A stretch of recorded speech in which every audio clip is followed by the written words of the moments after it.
नमस्कार। आज हम डिस्कस करेंगे HPSSC का प्रीवियस पेपर। जो HPSSC का प्रीवियस पेपर है इसका हम HPGK का सेक्शन डिस्कस करेंगे और डिटेल से डिस्कस करेंगे ताकि आपको आपके आने वाले एग्जाम्स में हेल्प मिल सके, जैसे कि पहले भी मिलती रही है।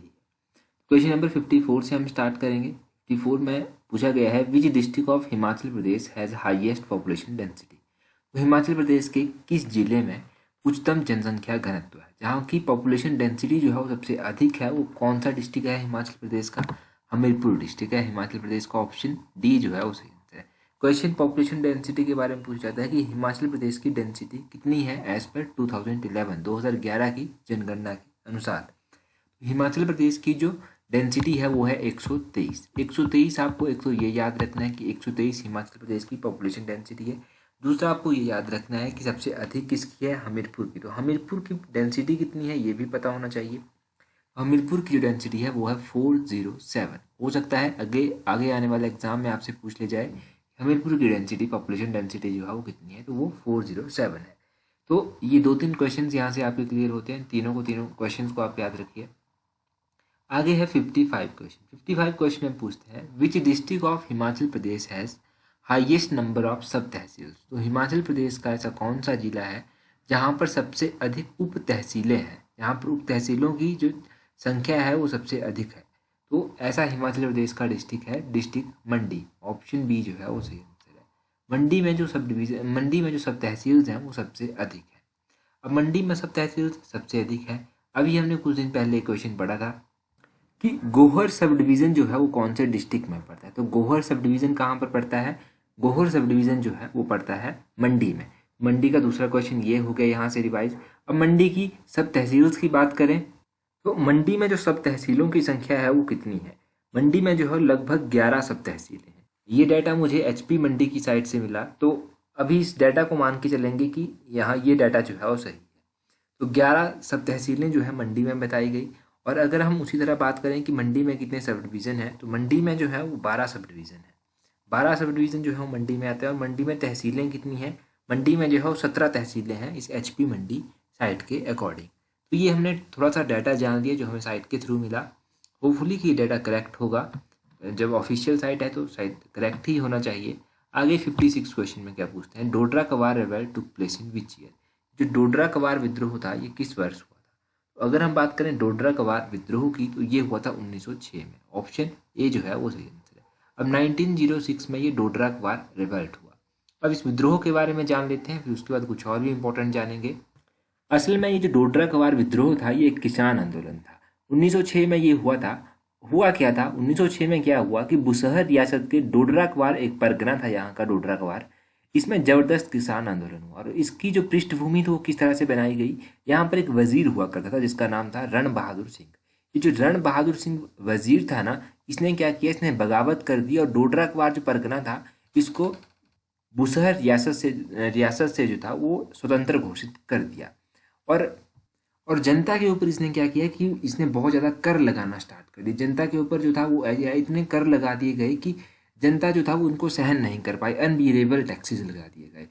और जो डोडरा कवार की जनता थी, गरीब लोग थे यहाँ के, इन्होंने इन करों का विद्रोह करते हुए जो था वो एक आंदोलन कर दिया, रियासत के विरुद्ध आंदोलन कर दिया गया और इसी को डोडरा कवार विद्रोह का नाम दिया गया। तो रण बहादुर वजीर का नाम भी याद रखिएगा कि वजीर का क्या नाम था, तो रण बहादुर सिंह वजीर का नाम था। यहाँ पर जो कुछ विद्रोह हुए थे वो इस तरह से थे, इनको आप देख लीजिए। एक तो नालागढ़ विद्रोह आंदोलन हुआ था 1877 में, भागल विद्रोह 1905 में हुआ था, डोडरा कवार विद्रोह जो था वो 1906 में हुआ था, कुनिहार किसान आंदोलन 1920 में हुआ था, चंबा सेवक संघ की स्थापना 1936 में की गई थी, धामी प्रेम प्रचारणी सभा की स्थापना 1937 में की गई थी, भागल प्रजामंडल जो था वो 1938 में बनाया गया था, कुनिहार प्रजामंडल 1939 में बनाया गया था, और डोडरा जो ढांडरा आंदोलन था, ढांडरा आंदोलन 1930 में हुआ था। ढांडरा आंदोलन अलग से था।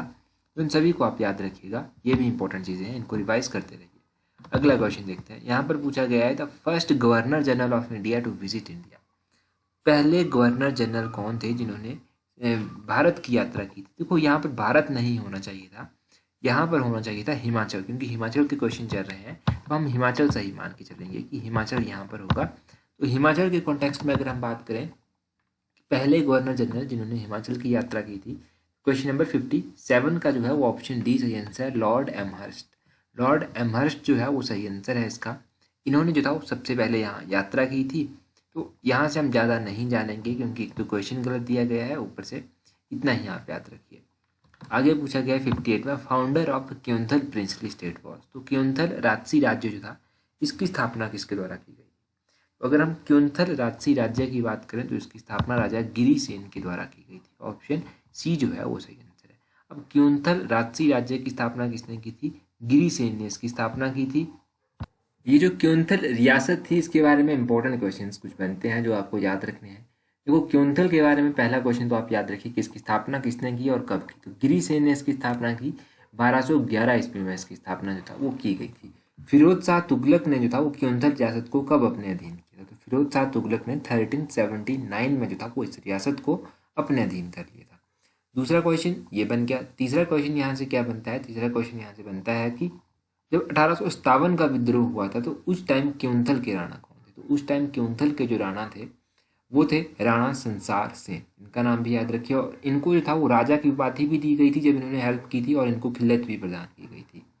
और ये जो क्योंथल रियासत थी इसके अंतिम शासक कौन थे? तो क्योंथल रियासत के जो अंतिम शासक थे उनका नाम था हितेंद्र सेन। हितेंद्र सेन जो था यहाँ के अंतिम शासक थे। 1857 के विद्रोह की बात हमने बीच में की थी। तो 1857 के विद्रोह के बारे में जब हम जगमोहन बलोत्रा की जो किताब है हिमाचल से रिलेटेड उसके एमसीक्यू हम डिस्कस कर रहे थे, तो पार्ट 2 में हमने पढ़ा था कि बिलासपुर में जब 1857 का विद्रोह हुआ था तो एक राजा हुआ करते थे जिन्होंने अंग्रेजों की सहायता की थी। उनका नाम बता दीजिए जो 1857 में जो बिलासपुर के राजा थे और जिन्होंने अंग्रेजों की सहायता की थी। उनका नाम आप जल्दी से कमेंट करके बता दीजिए। पिछले कल ही हमने डिस्कस किया था। अगला क्वेश्चन देखिए, यहाँ पर पूछा गया है which is executing agency of Malana 2 hydroelectric project of Himachal Pradesh. जो मलाना 2 परियोजना है हिमाचल प्रदेश में, इसको जो कार्यकारी जो इसकी एजेंसी है वो कौन सी है? तो मलाना 2 हाइड्रो इलेक्ट्रिक प्रोजेक्ट की बात करें तो इसको जो एजेंसी एग्जीक्यूट करती है उसका नाम है MS Everest private limited. Option A सही आंसर है। MS एवरेस्ट प्राइवेट लिमिटेड जो है वो इसका नाम है। और इम्पोर्टेंट परियोजना है, पहले तो मलाना 2 परियोजना आपको पता चल गई, अब और भी इम्पोर्टेंट परियोजनाएं हैं जिनके बारे में आपको याद रखना है कि इनको कौन कौन एग्जीक्यूट करता है। तो देखिए हिमाचल प्रदेश में जो इम्पोर्टेंट एजेंसीज हैं जैसे कि भाखड़ा डैम हो गया, इसको कौन एग्जीक्यूट करता है? इसको भाखड़ा ब्यास मैनेजमेंट बोर्ड के द्वारा ही एग्जीक्यूट किया जाता है। कॉल डैम को कौन एग्जीक्यूट करता है? इसको NTPC जो है वो एग्जीक्यूट करता है। बिनवा परियोजना है, बिनवा ब्यास की सहायक नदी है। बिनवा परियोजना को कौन एग्जीक्यूट करता है? इसको Himachal Pradesh state electricity board जो है वो एग्जीक्यूट करता है। बनेड़ परियोजना है, बनेड़ परियोजना को भी Himachal Pradesh state electricity board ही जो है वो एग्जीक्यूट करता है। एक रोंगटोंग परियोजना है, रोंगटोंग परियोजना को भी जो है वो Himachal Pradesh state electricity board ही जो है वो एग्जीक्यूट करता है। मलाना 2 परियोजना है, मलाना 2 परियोजना को एवरेस्ट पावर प्राइवेट लिमिटेड जो है वो एग्जीक्यूट करता है। ये परियोजना मलाना वैसे ब्यास की सहायक नदी है और ये परियोजना कुल्लू में स्थित है। और मलाना 2 परियोजना कितने मेगावाट की है? ये 100 मेगावाट की परियोजना है, लगभग 100 मेगावाट की ये परियोजना है, ये भी याद रखिए। तो ये सब इंपॉर्टेंट क्वेश्चन यहाँ से बनते हैं। अगला क्वेश्चन देखिए यहाँ पर क्या पूछा गया है। क्वेश्चन नंबर 60 में यहाँ पर पूछा गया है Maharaja Agrasen university is located at which place in Himachal Pradesh. तो हिमाचल प्रदेश में जो महाराजा अग्रसेन यूनिवर्सिटी है ये कहाँ पर स्थित है? महाराजा अग्रसेन यूनिवर्सिटी की बात करें कि ये कहाँ पर स्थित है तो ये यूनिवर्सिटी जो है वो बद्दी में स्थित है। बद्दी ऑप्शन ए जो है वो सही आंसर है। अब बद्दी में स्थित है ये महाराजा अग्रसेन यूनिवर्सिटी। हिमाचल प्रदेश में और भी बहुत सारी यूनिवर्सिटीज़ हैं, इनके बारे में पूछा जाता है कि ये कहाँ कहाँ पर स्थित है। तो ये आपकी होगी महाराजा अग्रसेन यूनिवर्सिटी बद्दी में स्थित है। एक हो गई मानव भारती यूनिवर्सिटी, ये कहाँ पर है? ये सोलन में स्थित है, जिसके ऊपर अभी केस भी चला था। अब एक और यूनिवर्सिटी है जिसका नाम है श्री साई यूनिवर्सिटी। श्री साई यूनिवर्सिटी कहाँ पर है? ये यूनिवर्सिटी जो है वो पालमपुर में स्थित है, पालमपुर डिस्ट्रिक्ट कांगड़ा में पड़ता है। अभिलाषी यूनिवर्सिटी कहाँ पर है? ये मंडी में स्थित है। APG यूनिवर्सिटी कहाँ पर है? ये शिमला में स्थित है। चितकारा यूनिवर्सिटी कहाँ पर स्थित है? तो चितकारा यूनिवर्सिटी जो है ये सोलन में पड़ती है। और JP यूनिवर्सिटी भी है हिमाचल प्रदेश में, तो ये हिमाचल प्रदेश के वाकना घाट में पड़ती है JP यूनिवर्सिटी। उसी तरह बहारा यूनिवर्सिटी कहाँ पर है? तो बहारा यूनिवर्सिटी जो है ये भी वाकना घाट में ही पड़ती है। तो ये सब आप इंपॉर्टेंट यूनिवर्सिटीज़ के नाम याद रखिए, कहाँ कहाँ पर पड़ती हैं ये भी साथ में याद रखिए, कुछ भी एग्जाम में पूछा जा सकता है। अगले क्वेश्चन में देखिए क्या पूछा गया है, व्हाट इज़ की इन हिमाचल प्रदेश। तो ये जो की है ये क्या है हिमाचल प्रदेश में? तो ये एक मोनेस्ट्री है, आपको पता है, ऑप्शन ए सही आंसर है। की मोनेस्ट्री है हिमाचल प्रदेश में। अब ये मोनेस्ट्री कहाँ पर स्थित है? तो की मोनेस्ट्री जो है वो लाहौल स्पीति में पड़ती है, लाहौल स्पीति में पड़ती है ये की मोनेस्ट्री। और भी इम्पोर्टेंट यूनिवर्सिटीज़ हैं जैसे कि ताबो यूनिवर्सिटी हो गया, ये भी लाहौल स्पीति में स्थित है, इसको अजंता ऑफ हिमालय भी कहा जाता है। गुरु घंटार मोनेस्ट्री हो गया, ये कहाँ पर है, ये भी लाहौल स्पीति में स्थित है। कारदंग मोनेस्ट्री हो गया, ये भी लाहौल स्पीति में स्थित है। शाशूर मोनेस्ट्री हो गया, ये भी लाहौल स्पीति में स्थित है। धनकर मोनेस्ट्री हो गया, धनकर मोनेस्ट्री जो है ये भी लाहौल स्पीति में स्थित है। तो ये इंपॉर्टेंट मोनेस्ट्रीज होगी। और अजंता किसको कहा जाता है, तो अजंता कहा जाता है ताबो मोनेस्ट्री को। एलोरा किसको कहा जाता है, ये तो आसान है, कमेंट करके आप ही बता दीजिए कि एलोरा ऑफ हिमालय किसको कहा जाता है। आगे पूछा जाता है Lakshmi Narayan temple is located at which place in Himachal Pradesh. जो लक्ष्मी नारायण मंदिर है ये कहाँ पर है, ये चंबा में स्थित है। आप सभी को पता है कि चंबा में स्थित है, परंतु इस मंदिर के बारे में और भी इंपॉर्टेंट बातें आपको पता होनी चाहिए। पहली बात कि ये कौन से आर्किटेक्ट स्टाइल में बना हुआ, तो ये मंदिर जो है ये शिखर आर्किटेक्ट स्टाइल में जो है वो बना हुआ है। अब शिखर आर्किटेक्ट स्टाइल में बना हुआ है, डिस्ट्रिक्ट चंबा में स्थित है। ये मंदिर बनवाया किसके द्वारा गया था, तो ये मंदिर जो था वो राजा साहिल वर्मन के द्वारा जो था बनवाया गया था। राजा साहिल वर्मन आपको पता है कि चंबा के फेमस राजा थे, जिन्होंने चंबा शहर की स्थापना भी की थी, और भी चंबा में मंदिर स्थित है। एक और मंदिर है जिसका नाम है गणेश टेम्पल। गणेश टेम्पल भी डिस्ट्रिक्ट चंबा में स्थित है, ये राजा मेरू वर्मन के द्वारा बनवाया गया था। शक्ति देवी टेम्पल, शक्ति देवी मंदिर को छतराड़ी मंदिर भी कहा जाता है, और ये डिस्ट्रिक्ट चंबा में स्थित है। पेंट रूफ आर्किटेक्ट स्टाइल में बना हुआ है, मेरू वर्मन के द्वारा ही बनवाया गया था, और ये काफ़ी फेमस मंदिर है डिस्ट्रिक्ट चंबा का। एक मंदिर है मणिमहेश मंदिर, मणिमहेश यात्रा भी होती है। मणिमहेश मंदिर जो है ये नगाड़ा आर्किटेक्ट स्टाइल में बना हुआ है, और ये भी जो है मेरू वर्मन के द्वारा बनवाया गया था, और ये लॉर्ड शिवा को जो है वो डेडिकेटेड है मंदिर। ये आप ध्यान रखिए। मणिमहेश झील भी है, वो भी आपको ध्यान रखना है कि मणिमहेश लेक कहाँ पर है, तो ये लेक जो है वो डिस्ट्रिक्ट चंबा में स्थित है। ये सब चंबा के बारे में छोटे छोटे पॉइंट्स याद रखने हैं। 53 क्वेश्चन में पूछा गया है first railway line of Himachal Pradesh. उससे पहले अगर आपने अभी तक हमें टेलीग्राम पर ज्वाइन नहीं किया है तो टेलीग्राम पर इस तरह से ज्वाइन कर लीजिए @allexam31। टेलीग्राम चैनल आपको हमारा मिल जाएगा। टेलीग्राम पर जो है आपको इंपॉर्टेंट वीडियोस की PDF नोटिफिकेशन सब कुछ टाइम टू टाइम जो है हम प्रोवाइड करवाते रहते हैं। तो टेलीग्राम एक अच्छा सोर्स है, यहाँ पर क्यूजीज भी आपको मिल जाएंगे, तो ये सब आपको वहाँ पर मिलता रहता है, तो टेलीग्राम ज़रूर ज्वाइन कर लें। अब बात करते हैं हिमाचल प्रदेश की पहली रेलवे लाइन की। पहली रेलवे लाइन थी कालका Shimla railway line. Option A जो है वो सही आंसर है। ये कालका रेलवे ये जो कालका शिमला रेलवे लाइन थी इसको कब इनॉग्रेट किया गया था, तो 1903 में जो था वो इसको इनॉग्रेट किया गया था।